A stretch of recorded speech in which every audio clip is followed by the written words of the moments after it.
Success mantra online ক্লাসেসে সকলকে স্বাগত। রমেশ সিংয়ের যে ইন্ডিয়ান ইকোনমি বইটা রয়েছে, সেই বইটার প্রত্যেকটা চ্যাপ্টার আজ থেকে আমরা ধীরে ধীরে বিভিন্ন ভিডিওর মাধ্যমে আলোচনা করব। তো আজকে প্রথম চ্যাপ্টার যেটা রয়েছে সেটা হলো, চ্যাপ্টার নাম দেওয়া রয়েছে ইন্ট্রোডাকশন। তো ওই চ্যাপ্টার যে বিষয়গুলো রয়েছে সেইগুলো নিয়ে আমরা আজকে আলোচনা করব। এই প্রথম চ্যাপ্টারটা মোটামুটি 3 থেকে 4টে ভিডিওর মাধ্যমে সলভ করা যাবে, এবং শুধুমাত্র যে বইয়ে যেটুকু আছে সেটুকুই না, তার সঙ্গে আরো এক্সট্রা ইনফরমেশনও আমি দিয়ে দেব। এই যে চ্যাপ্টার, এই চ্যাপ্টারতে মেনলি বিভিন্ন থিওরিটিক্যাল পোর্শন রয়েছে, যেগুলো প্রিলিমসে, মেন্সে এবং ইন্টারভিউতে বিশেষ করে প্রয়োজন।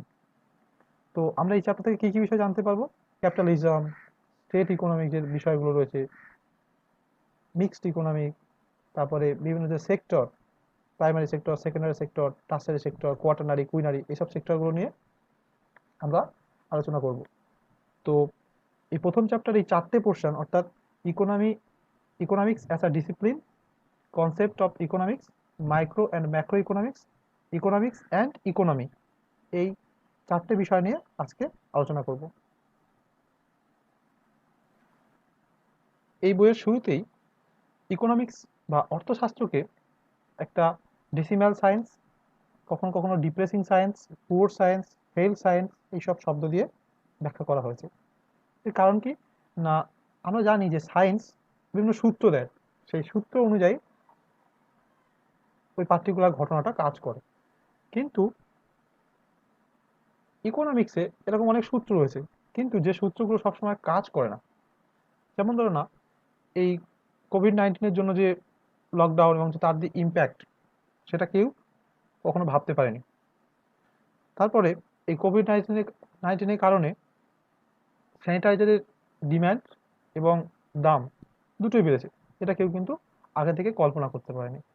আবার ভারতের অর্থনীতির যে গ্রোথ, সেটা নেগেটিভে 23% আসবে, অর্থাৎ জিডিপির যে গ্রোথ -23 পয়েন্ট সামথিং এসেছিল এবারে, এটা কেউ কখনো কল্পনা করতে পারেনি। আবার 2008 সালে আমেরিকার যে অর্থনৈতিক সংকট তৈরি হয়েছিল, আমেরিকার মতো একটা ডেভেলপড কান্ট্রিতে এরকম অর্থনৈতিক সংকট হতে পারে, এটা কোনো ইকোনমিস্টই ভাবতে পারেনি, কিন্তু তা হয়েছিল। অর্থাৎ একটা সূত্র যেমন সায়েন্স দেয়, সেই সূত্র অনুযায়ী কাজ করে বিজ্ঞানে, তেমনি ইকোনমিক্সও সূত্র দেয়, কিন্তু সবসময় সূত্র অনুযায়ী কাজ করে না, তাই এখানে ফেল সায়েন্স বলা হয়েছে। কিন্তু তবুও ইকোনমিক্স আমাদের কাছে গুরুত্বপূর্ণ। কারণ কি না, প্রত্যেক দিনের জীবনে আমরা যা কিছু করি, যার সঙ্গে অর্থ বা মানি যুক্ত রয়েছে, তাই ইকোনমিক্সের অন্তর্গত। এই কারণে ইকোনমিক্সকে বাদ দিয়ে আমরা কিছু ভাবতে পারি না। ইকোনমিক্স একটা সাবজেক্ট হিসাবে তার গুরুত্ব অনেক রয়েছে।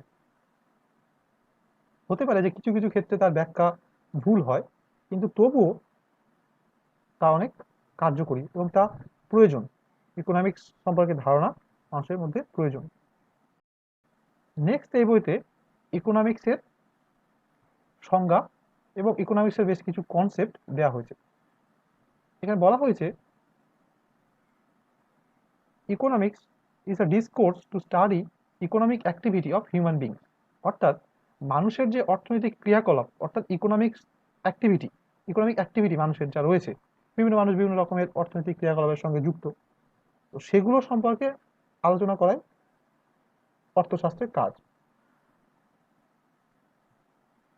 আবার বলছে যে অল অ্যাক্টিভিটিস ইনভলভিং মানি আর টার্মড অ্যাজ ইকোনমিক অ্যাক্টিভিটি। সমস্ত অর্থনৈতিক কার্যবলী যেখানে সম্পর্ক রয়েছে, যেখানে অর্থের সম্পর্ক রয়েছে, তা সবই ইকোনমিক অ্যাক্টিভিটির অন্তর্গত। এখানে একটা সুন্দর উদাহরণ দিয়েছে। কেমন উদাহরণ? বলছে যে কোনো মানুষ মন্দিরে গেল এবং প্রেয়ার করলো, এটা অর্থনৈতিক ক্রিয়াকলাপ নয়, কিন্তু সে মন্দিরে যাওয়ার সময় যে গাড়ি ব্যবহার করছে, মন্দিরে গিয়ে যে প্রণামী দিচ্ছে, বা মন্দিরের জন্য যে প্রসাদ কিনছে, সেগুলোর সঙ্গে অর্থ সম্পর্কিত। তাই এই মন্দিরে যাওয়া, প্রার্থনা করা এবং বাকি যে ক্রিয়াকলাপ, এগুলো অর্থশাস্ত্রের অন্তর্গত হয়ে যায়। এরপরে বলছে economics is a study of goods and service produced, distributed and consumed in a territory. অর্থাৎ বলতে চাইছে একটা দেশের মধ্যে, একটা দেশের বাউন্ডারির মধ্যে যে পরিমাণ গুডস এবং সার্ভিস তো উৎপন্ন হয় বা তৈরি হয়, তার বন্টন এবং তার ভোগ, এই বিষয়টা হচ্ছে ইকোনমিক্সে স্টাডি করা হয়। এই পাশে একটা গ্রাফ, একটা চার্ট দেওয়া রয়েছে। এই চার্টে দেখো, দেখা যাচ্ছে যে ডিম্যান্ড এবং সাপ্লাইয়ের রিলেশন। যদি এমন হয় যে ডিম্যান্ড বাড়ছে কিন্তু সাপ্লাই কমছে, তাহলে কিন্তু তার প্রাইস বাড়বে। একটা স্টেটে ইকুইলিব্রিয়াম দেওয়া আছে, অর্থাৎ সেখানে ভারসাম্য থাকবে ডিম্যান্ড এবং সাপ্লাই এবং প্রাইসের মধ্যে। তো ইকোনমিক্স এই ডিম্যান্ড সাপ্লাই নীতির উপর বেস করে কাজ করে থাকে। It works on the principal of demand এবং সাপ্লাই, ডিম্যান্ড অ্যান্ড সাপ্লাই।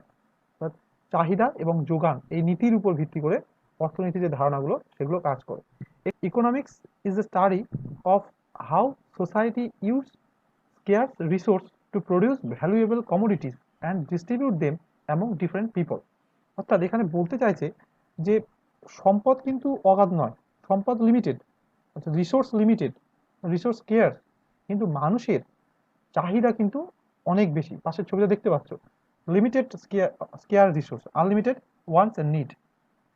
ঠিক আছে, তো মানুষের চাহিদা অনেক কিন্তু সম্পদ অভাব। তো ইকোনমিক্সের কাজ হচ্ছে কিভাবে ওই লিমিটেড বা স্কেয়ার্স রিসোর্সকে ব্যবহার করলে তার ম্যাক্সিমাম ইউটিলাইজেশন হবে। অর্থাৎ এখানে প্ল্যানিং এর কথা বলছে। পরবর্তীকালে আমরা যে ভারতের যে প্ল্যানিংগুলো রয়েছে, বিভিন্ন প্ল্যানিং যেগুলো রয়েছে সেগুলো নিয়ে আলোচনা করব।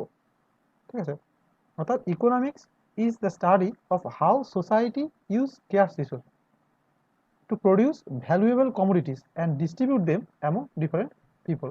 আমরা জানি যে সময়ের সঙ্গে সঙ্গে যত সময় যাবে তত সম্পদের যে প্রাচুর্য সেটা কমে যাবে এবং মানুষের চাহিদা বেড়ে যাবে। তো সেই কমে যাওয়া সম্পদকে কিভাবে ম্যাক্সিমাম মানুষের চাহিদা পূরণ করার কাজে লাগানো যায়, সেই বিষয়টা নিয়েই ইকোনমিক্সে আলোচনা করা হয়ে থাকে।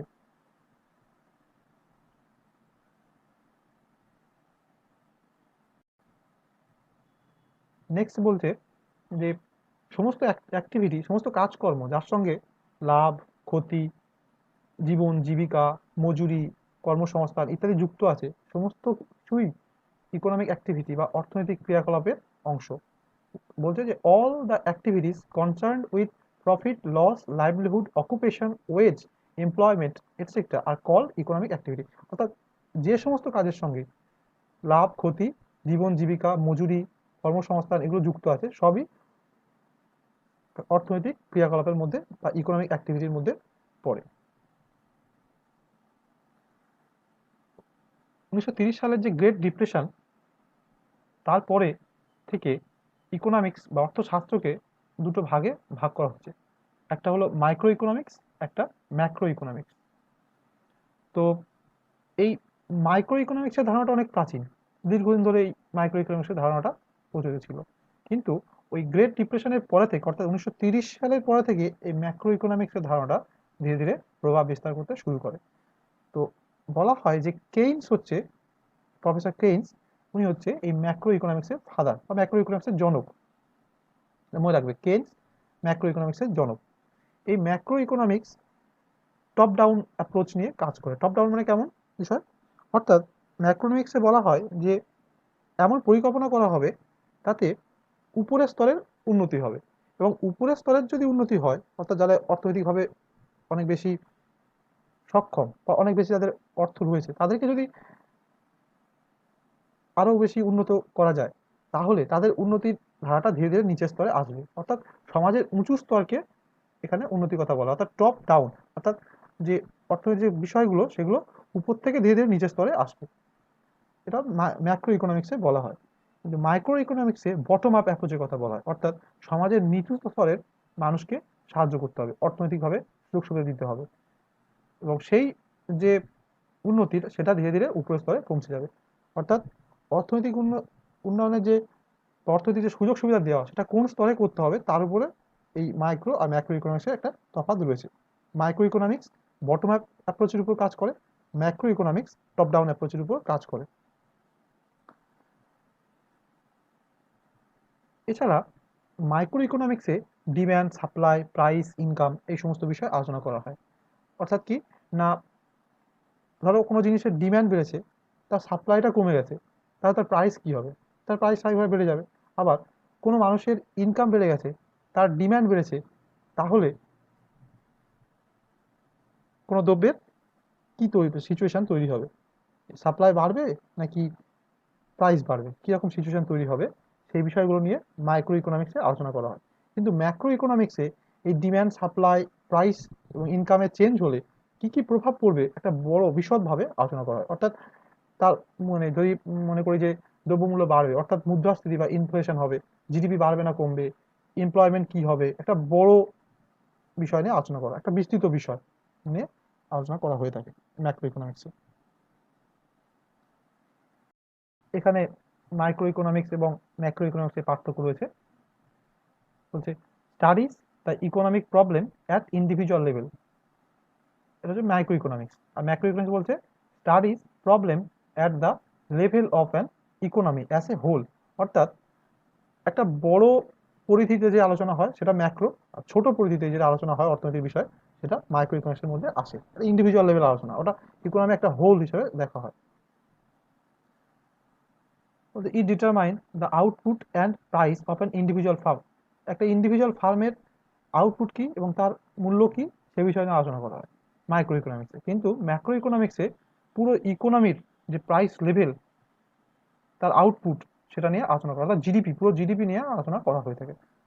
তারপর বলছে মাইক্রো ইকোনমিক্স ডিম্যান্ড, মাইক্রো ইকোনমিক্সের ডিম্যান্ড এবং সাপ্লাই হচ্ছে মেন টুলস। ডিম্যান্ড সাপ্লাই বিষয়ে নিয়ে আলোচনা করা হয়। কিন্তু ম্যাক্রো ইকোনমিক্সে এগ্রিগেট ডিম্যান্ড এবং এগ্রিগেট সাপ্লাই তার মেন টুলস। অর্থাৎ পুরো টোটাল ইকোনমিতে তার মানে কোনো একটা জিনিসের ডিম্যান্ড কেমন, তার সাপ্লাই কেমন। মাইক্রো ইকোনমিক্স স্মল ভেরিয়েবলের উপর কাজ করে, ছোট ছোট বিষয়, house hold, supply, farm, price of individual product, কারোর ব্যক্তিগত ইনকাম, এগুলো নিয়ে মাইক্রো ইকোনমিক্সে কাজ করা হয়। কিন্তু ম্যাক্রো ইকোনমিক্সে ন্যাশনাল ইনকাম, কনজামশন, সেভিংস এইসব নিয়ে কাজ করা হয়। অর্থাৎ একটা দেশের একটা বড় স্তরে বিষয় নিয়ে ম্যাক্রো ইকোনমিক্সে আলোচনা করা হয়ে থাকে। নেক্সট যে বিষয়টা আছে সেটা হলো ইকোনমিক্স আর ইকোনমি, এই দুটোর মধ্যে তফাৎ কি। ইকোনমিক্স একটা বিদ্যা, বা ইকোনমিক্স একটা, বলতে পারি যে একটা পড়াশোনার একটা সাবজেক্ট। ইকোনমিক্স একটা সাবজেক্ট যেখানে ডিসিশন মেকিং, থিওরিটিক্যাল কনসেপ্ট এবং বিভিন্ন বিহেভিয়ার নিয়ে আলোচনা করা হয়ে থাকে। মানে আমি কি বলতে চাইছি যে ইনফ্লেশন কি, ইনফ্লেশন কেমন ভাবে হয়, এই সব বিষয় নিয়ে আলোচনা করা হয়ে থাকে। ঠিক আছে, একটা থিওরিটিক্যাল কনসেপ্ট দেয়। অর্থাৎ একটা দেশের ইকোনমিতে ইনফ্লেশন কেমন, তার জিডিপি কেমন, সেখানকার মানুষের কেমন বিহেভিয়ার, সে কারণে অর্থনীতিতে কি প্রভাব পড়েছে, এবং ইকোনমিক্স অ্যাফেয়ার, ধরো না ইনফ্লেশন বেড়ে গেছে, আরবিআই কি করবে, অর্থাৎ প্র্যাকটিক্যাল যে অ্যাপ্লিকেশনটা সেটা নিয়ে আলোচনা করা হয় ইকোনমিতে। থিওরিক্যাল কনসেপ্ট আলোচনা করা হবে, ইকোনমিক্স একটা সাবজেক্ট যেখানে আলোচনা করা হবে থিওরিটিক্যাল কনসেপ্ট, তার অ্যাপ্লিকেশনটা হবে ইকোনমিতে, তার প্র্যাকটিক্যাল যে অ্যাপ্লিকেশন সেটা ইকোনমিতে হবে। অর্থাৎ সিএলআর, এসএলআর এগুলো কি জিনিস সেগুলো ইকোনমিক্সে আলোচনা করা হবে। কিন্তু কোনো জায়গায় ইনফ্লেশন বাড়লে সেখানে সিএলআর বাড়ানো হবে না কমানো হবে, এসএলআর কি করা হবে, reserve, reverse repo, repo rate এগুলোর কি হবে, এগুলো যে অ্যাপ্লাই সেটা ইকোনমিতে আলোচনা করা হয়। এবং বিভিন্ন দেশের সঙ্গে বিভিন্ন দেশের যে অর্থনৈতিক সম্পর্ক সেটা ইকোনমিতে আলোচনা করা হয়ে থাকে।